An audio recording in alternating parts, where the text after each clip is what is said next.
Hi guys, it's Miss West and I'm here to give you just a brief tutorial on how to make stained glass or mosaic art using Google Drawings. This is a very simple tool, a very effective tool, and hopefully this will help you start to understand the process of creating a pattern for the ideas that you have for stained glass. It also creates a pretty awesome looking artwork, so it covers kind of both areas. The first thing you're going to want to do is you're going to want to go to Google Drive. Now, there are a number of different ways to access this, and there's a number of different techniques for this. This is just the way that I have found is easiest. So when you go into your Google Drive, go to New, click, you'll go down to More, slide across, and right here towards the top, you'll see Google Drawings. You're going to click on that, and it will open up a blank project page for you. This checkered area right here is your canvas, and this is where all the artwork will be done. What I found is important is to go ahead and set up the size first. So we're going to go into File, Page Setup, and it starts here with a standard 4:3. We're going to go down here and ask for Custom, and custom is 10 by 7.5. Now I'm going to apply that because what that is you have a normal sheet of paper is 8.5 by 11. This is going to give us, when we print, a nice 1-inch border all the way around. So we'll go ahead and apply that. Once we get that done, you see that it has popped into our screen. Now, the thing I want to say this is in landscape mode. So if your image goes the other way, you just need to go in there and switch that 10 and 7.5 so that it flops the other way. And that will center up on your screen for you too. The next thing we're going to do is we're going to be working in layers. So this is a concept that's really popular in photo editing, particularly in Photoshop. And so what happens is every time you come in and touch this document, it puts it on top of the changes that you made before. So the first thing we want to do on here is go ahead and put in a full background, and that will be the color that your lead or your foil in your stained glass would be, or your grout if you're thinking in terms of a mosaic. So you're going to come up here, you're going to insert a shape right here.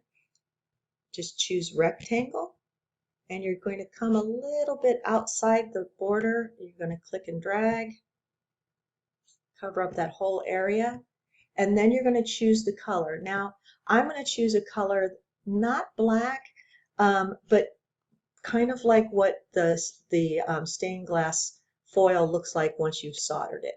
So I think that's a pretty good color there. That's going to be my first layer. Now the next layer is where you're actually going to pull in an image that you're going to base your stained glass image off of. So you're going to go to Insert once again, click, go to Image. We're going to search the web. Now the nice thing about this, and if you saw that in the other tutorial that we had, was that these images, when they pull up through here, are safe to use. So they are not something you have to worry about crediting your owner for. So I'm going to put painted trees.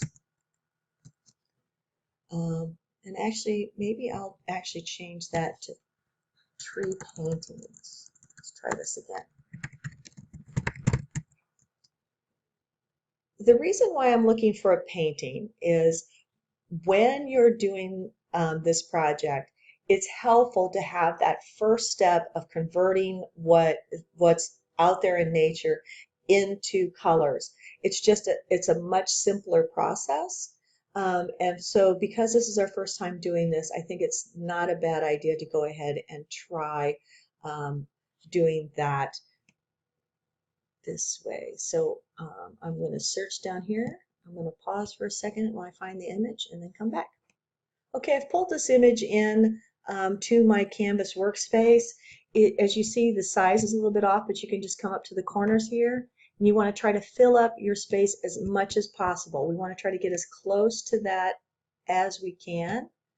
All right, so that's as big as it's going to be. If you find that it doesn't fit 100%, but that you've gone to at least the top or the bottom with your image, that's fine. We're just working with approximations here. So the next thing you're going to do is you're going to go ahead and you're going to start adding your mosaic piece imagery on here, or your little stained glass pieces. I have found that the easiest tool to work with to start with is your drawing tool here. Okay. Okay, we're going to click on the drawing tool. You're going to select and go down to polyline. This will let you make shapes, and it makes it very easy to fill them too. So what I'm going to do is I'm just going to find an anchor point. I'm going to click. I'm going to come down. I'm going to go across and just create a random shape. Now what you do is you see that shape there. This is about as big as shape as you should be using for this project. So they really shouldn't be any bigger in proportion to what you see here. Now I want this shape to be white because it's kind of a white color on the birch here. So I'm going to come up here, I'm going to click it just a shade off of white. And also the border color, I don't want a border there. So I'm going to go transparent. Now, every one that I do now from this point on will have that as a default. When you need to change to another color, you just go in and click on that area. So the other thing that is a little bit tricky here is you're just going to make sure that you're not touching the previous piece that you drew. So I'm going to come up here. It'll be easier to see once we're in here. And so you can see right in here, there's some extra space. That's to kind of indicate where your lead line would be. And I'm just going to go ahead and keep creating spaces that fill in here with the white. And you just keep along in this vein. Now, I'm going to try to go ahead and put this black piece in. So I'm going to come down here. I'm going to come close, back up to here, back up to here. You don't have to follow every little turn. You're kind of simplifying this as you go along. That's why working with a painting is nice, because it's already has some of the areas simplified for you. But this one needs to be black. So I'll go in there, and now you can see that there's black in there. And honestly, this is just kind of how you do it. I like to try to get a little bit of the subtlety in the color. So you can see this area right here is white. This is a little bit of that purple tone. So when you come in, let's say I'm going to work right here. This area is not solid black, and I might want to make that just a little bit gray. And so I'll come back in here and change it to gray. And so you start to see that. Now I'm going to take a break and go in and put a little bit more on here and then take you to the next step. One other thing I want to point out is that this is actually quite a bit easier if you zoom in and work on areas. So you can kind of bring it up and zoom in. And you see here, that makes it quite a bit easier to see where you're putting your cursor. So that's just a little tip to help you out a little bit. Hi guys, so I've gone a little ways down in my drawing and I've done some of the shapes. There's two things that I want to point out to you at this point. One is if you get your polyline tool and all of a sudden you're just clicking everywhere and it's just making lines and you don't know how to like exit out of that polyline tool, just go up and hit your escape key, and that will help you end that particular polyline, because sometimes you get into this kind of thing right here and it's incredibly frustrating. The other thing I want to talk to you about is, should you want to make a shape that is not rectilinear or with a hard edge, there are other tools on here, and you can come up here and use the curve tool. And all you have to do here is just click, and you're going to click as you hit different edges. Now, when you do it, it won't be round, but the program will round that out for you. So you're just going to kind of come around here, clicking as you go, and there's your shape. I'm going to go back in and work on some more images, and we'll see you in a second. Hi, now that I've gotten some of the shapes in, I just want to check and see what it's looking like, make sure that I'm placing things in the right spot, and that the colors are working. So I'm going to adjust it. I'm going to go up here and click the select tool. I'm going to select the layer that has the image on it. and then I'm just going to hit the delete key. Now you can see what this artwork will look like, once we've taken the image away. And I think it's looking pretty good, but it does help you to see, areas where it's not done quite as well as I would have liked. And I feel like I'm going to have to input some extra little shapes in here. So like right here doesn't feel very good, but the rest of it I'm pretty happy with. So then once I've kind of double checked it, I'm just going to undo that action and my picture's back in and I can go back to work. As I said, I'm not 100% happy with how the curve shapes are looking. So there's just a few tips here that might help you when you're working with yours. So with this piece here, what I did is I kind of twisted it a little bit so that you can kind of twist it with your dot at the top to get that in there a little bit better.